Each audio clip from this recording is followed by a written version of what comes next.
Wala naman daw pagbabanta doon sa post na tong si um, dating spokesperson ito ng Malacanang.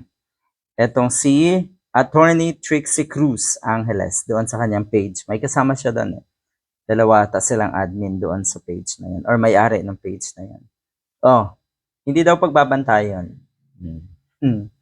Anong pinagkaiba nyo? Ganyan na ganyan. Talaga ba? Hindi nyo na alam kung ano yung totoo sa hindi? Hindi nyo na kayang arukin, i-define yung mga statement nyo?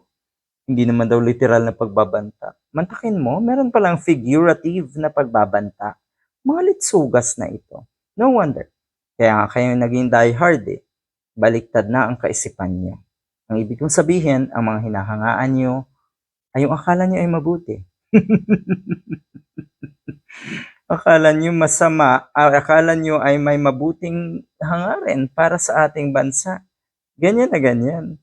Di ba nga, sabi nila, ang unang qualification para kayo ay maging DDS, maging dikit sa mga Duterte, ay baliktarin nyo yung inyong kaisipan.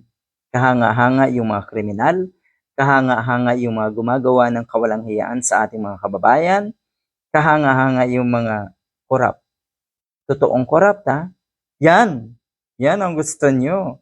Yan ang pinaka-gateway nyo para kayo ay maging legal na mga tagahimod puwit ng mga Duterte. Ang saklap, no?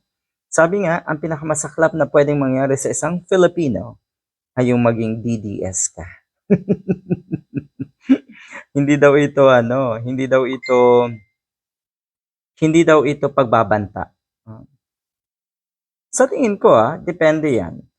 Ano ba ang naramdaman ng taong pinagsabihan mo ng ganitong statement? Ang naramdaman ni Atty. Claire Castro, ito ay isang nakakatakot na statement. Ito ay isang pagbabanta.